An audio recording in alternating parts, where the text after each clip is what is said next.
नमस्कार मित्रांनो, अशोक मामा या मालिकेच्या आजच्या भागामध्ये अमित जे काही बोलला की मला आता नोकरी सोडून आर्ट गॅलरी करायचं आहे, त्या गोष्टीचा अशोक मामा विचार करत बसलेले असतात. त्यांना त्या गोष्टीची फार काळजी वाटते. त्यानंतर पुढे पल्लवीने इकडे जेवणाची तयारी केलेली असते. ती म्हणते की इरू बाळा जाऊन आजोबांना जेवायला बोलवून घेऊन ये आणि ईशान तू सुद्धा जा. तर इरा म्हणते की त्याला कशाला, मी एकटीच जाते. तर पल्लवी म्हणते की नाही, दोघांनी जा. तर ईशान म्हणतो कशाला, मी तुझ्या मोबाईलवरून त्यांना फोनच लावतो ना.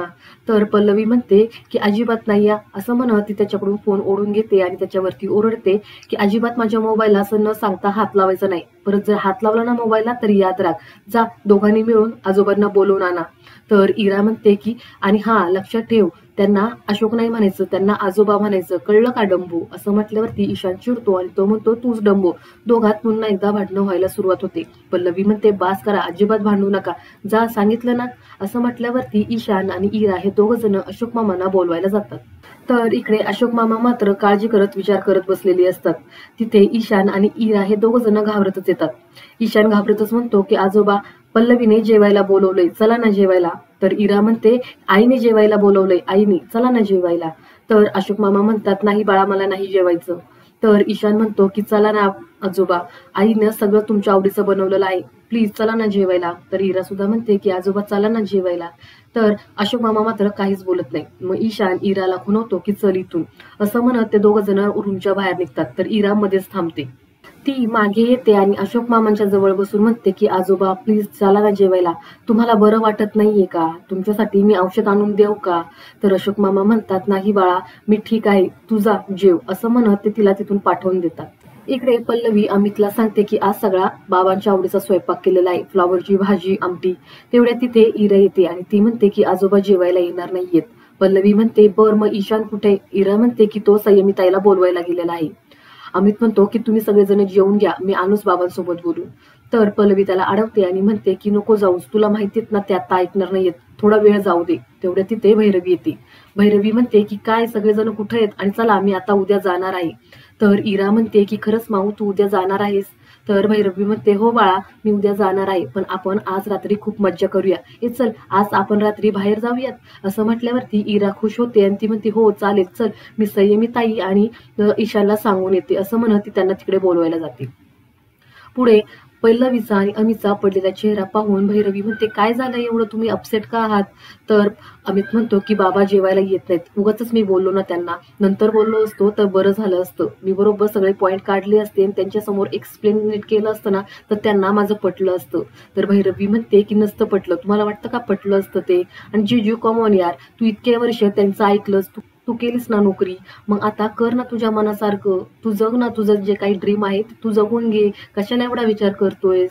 बरं चल मी मुलांना बोलावून येते. असं म्हणत भैरवी तिथून जाते. त्यानंतर पुढे अमित हा डोक्याला हात लावून विचार करत बसलेला असतो. संयमी म्हणते अरे बाबा आपल्याला जायला उशीर होईल, तू अजून चेंज पण केलं नाहीयेस, कधी जायचंय आपण. तर ईशान म्हणतो की मी स्केटिंग घेणार आहे, इरा म्हणते मी सायकल घेणार आहे. या दोघांमध्ये भांडणं व्हायला सुरुवात होते. तिथे पल्लवी येते आणि ती म्हणते अरे भांडू नका रे आणि मोठ्या आवाजात बोलू पण नका.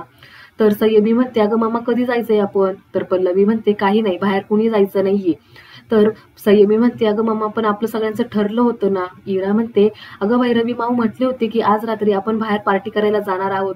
तर पल्लवी म्हणते की एक्झॅक्टली, ते तुम्हाला तुमची माऊ बोलली होती, आम्ही नव्हतो बोललेलो. तेवढ्यात तिथे अशोक मामा येतात. पल्लवी म्हणते की बाबा आपण जरा बाहेर फिरायला जाऊयात. तर ईशान म्हणतो आई, मी आत्ताच म्हणत होतो पल्लवीला की बाहेर फिरायला जाऊया तर नाही म्हणाली आणि आता म्हणते फिरायला जाऊया. तर पल्लवी म्हणते की शांत बस जरा, मी बोलते ना. तर अशोक मामा म्हणतात की फिरायला नंतर पण जाता येईल, मला आता महत्वाचं बोलायचंय, मुलांना आत पाठवा. असं म्हटल्यावरती अमित इरा आणि ईशानला म्हणतो की जा तुम्ही आतमध्ये. तर इरा आणि ईशान ही जायला निघतात. तो पुढे संयमीला म्हणतो की तू पण जा आतमध्ये. तर संयमी म्हणते की नाही, मला भूक लागलीये. पल्लवी तिच्यावरती ओरडते आणि म्हणते की आत्ताच्या आत्ता आतमध्ये जा. तर संयमी म्हणते नाही पण मला भूक लागलीये. पल्लवी म्हणते अगं आत्ताच तू जेवलीस ना. तर संयमी म्हणते की नाही मी नाही जाणार. तर अमित म्हणतो की प्लीज संयमी आतमध्ये जा, मी तुला अर्ध्या तासाने बोलवतो. पण संयमी म्हणते की नाही मला थांबायचंय, अरे बाबा मी किचन मध्येच असणार आहे. तर अशोक मामा म्हणतात की तू मुलांना मोठ्यांचं ऐकायला शिकवलेलं नाहीस बरोबर. असं म्हटल्यावरती अमित थोड्या रागानेच संयमीला म्हणतो की प्लीज तू आता आतमध्ये जा, अर्ध्या तासाने प्रॉमिस मी तुला बाहेर बोलवतो. असं म्हटल्यावरती संयमी, ईशान, इरा सगळेजण आत जातात. पुढे अमित म्हणतो की बसा ना बाबा. अशोक मामा म्हणतात ते आर्ट गॅलरीचं बिझनेसचं खूप तुझ्या डोक्यामधून काढून टाक. तर अमित म्हणतो पण माझं ऐका तर बाबा. अशोक मामा म्हणतात सगळं काही ऐकले. नोकरी सोडून बिझनेसच्या मागं लागणं म्हणजेच हातातलं सोडून पळत्याच्या मागं लागण्यासारखं आहे. बिकेचे डोहाळे लागल्यासारखं आहे, दुसरं तरी काय. मी एक वेळेस तुझं हे ऐकलं असतं, तुला परवानगी दिली असती, पण तेवढे तिथे भैरवी येते आणि ती म्हणते की तुमच्याकडे परवानगी मागते तरी कोण. पुढे येऊन भैरवी म्हणते की ते तुम्हाला त्यांचा निर्णय सांगतायत, तुमची परमिशन घेत नाहीयेत. तर तिथे पल्लवी येते आणि ती म्हणते की भैरवी प्लीज शांत बस. तर भैरवी म्हणते बरं ठीक आहे मी शांत बसते, मग तुम्ही बोला ना. युजू बोल ना तू, की आता तू त्यांचं काही ऐकणार नाहीयेस, तुझे निर्णय तू घेऊ शकतोस हे सांग ना तू त्यांना. तर पल्लवी म्हणते की शांत बस भैरवी, तू तुझ्या खोलीमध्ये जा, तू कशी बोलतेस बाबांसोबत. तर भैरवी म्हणते की नाही या, मी आता शांत बसणार नाही आणि मी इथून जाणार सुद्धा नाही. मी जर आता इथून गेले ना तर जिजू हे त्यांचंच ऐकेल, ते जे म्हणतील तेच तो करेल आणि तो परत कधीच ही स्टेप घेणार नाही. पुढे ती म्हणते काका तुम्हाला एवढं कळत नाही का हो, की आता तुम्ही तुमच्या मुलांना डिक्टेट नाही करू शकत. एवढ्या वर्ष तुमचा मुलगा तुमच्यापासून लांब राहत होता, तो त्याचे निर्णय घेऊ शकतो. तुम्ही तुमचे निर्णय त्याच्यावरती थोपवू नका. तुमच्या मतांची आता त्याला गरज नाहीये. तर अशोक मामा चिडतात आणि ते म्हणतात की हे त्याला सांगू दे ना, त्याला सांगू दे, माझ्या मतांची गरज नाहीये. तू सांगणारी कोण काय रे अमित, तुला माझ्या मतांची गरज नाही का. असं म्हटल्यावरती भैरवी म्हणते की हे असंच असंच तुम्ही इमोशनली ब्लॅकमेल करता आणि ते तुम्हाला चांगलं जमतं, मला माहितीये ना. अहो तुम्ही तुमची मतं त्यांच्यावरती नका थोपू, त्यांना चांगलंच कळतं की काय करायचं आहे ते, ती आता मोठी झालेली आहेत. तर अशोक मामा म्हणतात तू का मध्ये बोलतीयेस, तुला तुझं मत कोणी विचारलंय का. आणि तसंही मी माझ्या मुलाशी आणि सुनेशी बोलतोय, मोठ्यांसोबत कसं बोलावं याचं बेसिक समज सुद्धा तुला नाहीये आणि तू मला शिकवू नका आता मी माझ्या मुलाशी काय आणि कसं बोलायचं ते. तर भैरवी मोठ्यानेच म्हणते की हो मीच सांगणार तुम्हाला, कारण की तुमच्या लक्षात येत नाहीत, तुमचे विचार हे जुने आहेत. तेव्हाचा काळ वेगळा होता, आत्ताचा काळ हा वेगळा आहे. आता नोकरी केली आणि महिन्याला चेक मिळाला म्हणजे झालं असं होत नाही. आता वेगळं काहीतरी करून दाखवावं लागतं. तुम्ही असं त्याचं टॅलेंट दाबून ठेवू शकत नाही. तुमच्यामुळं इतक्या वर्ष जिजूंची घुसमट होतीये. तुम्ही जर आधीच त्याला आर्ट स्कूलला घातलं असतं तर त्याची एवढी घुसमट झाली नसती, तो सुखी राहिला असता. तर अशोक मामा म्हणतात हो झाला असता ना सुखी तो, पैसेच कमवायचे नाहीयेत, कसल्या अँबिशनच नाहीये तर सुखी झालाच असता तो. 3 मुलं पदरात आहेत, अख्खं भविष्य उभं आहे, सोन्यासारखी बायको आहे. संसार जर करायचा असेल तर पैसा हा कमवावाच लागतो. तर भैरवी मोठ्यानेच म्हणते मग ते कमवतील ना, ते आता सुद्धा कमवू शकतात. आणि तसंही काका तुम्हाला या फील्ड बद्दल काही माहिती आहे का, माहिती आहे का ही फील्ड काय आहे ते. तर अमित म्हणतो की भैरवी आता जाऊ दे, मला वाद घालायचा नाहीये. तर अशोक मामा म्हणतात वाद घालायचा प्रश्नच येत नाहीये. पल्लवी म्हणते अहो बाबा आता ह्या फील्डला सुद्धा खूप स्कोप आहे, खूप चांगल्या संधी आहेत. तर अशोक मामा म्हणतात जर नाही मिळाली संधी तर, नाही मिळाला स्कोप तर, बिझनेस नाही झाला तर, पैसे नाही मिळाले तर, या तर मध्ये सगळ्या प्रश्नांची उत्तर असतात. आणि या तर साठीच आपण नोकरी करतो. नोकरीमुळे पैसा येण्याची शाश्वती असते, पण बिझनेसमध्ये तसं नसतं. आपण मध्यमवर्गीय लोक आहोत, आपल्याला साधा बिझनेसचा हिशोब करायची सुद्धा बुद्धी नसते. त्याच्याकडे अक्कल आहे म्हणून त्याने माझं ऐकलं आणि आता बघ तो या दुबईमध्ये येऊन स्वतःचा मोठा एक फ्लॅट आहे, चांगली पदावरती नोकरी करतोय, तो चांगला पैसा कमवतोय. तर भैरवी म्हणते हो काका पण तो सुखी आहे हे कोणी सांगितलं तुम्हाला, पैसा महत्वाचा आहेच पण त्याला पण काहीतरी वेगळं करावं असं वाटत असेल ना. तर अशोक मामा म्हणतात असं सगळ्यांनाच वाटतं काहीतरी वेगळं करावं, पण पैसा कमावणं हा नाईलाज असतो. कारण की संसार करायचा म्हटला की पैसा, ग्रॅज्युटी आणि पीएफ हे नेहमीच लागतात, ह्या गोष्टी महत्वाच्याच असतात. तर भैरवी म्हणते अहो मग हे सगळं तुम्ही कमवलं की, पण गरजेला एका हाकेवरती तुमच्या मदतीला कोणी येणार आहे का, सगळे तुमच्यापासून दूर पळतात, कारण की तुम्हाला दुसऱ्यांच्या भावनांचं काहीच महत्व नाहीये.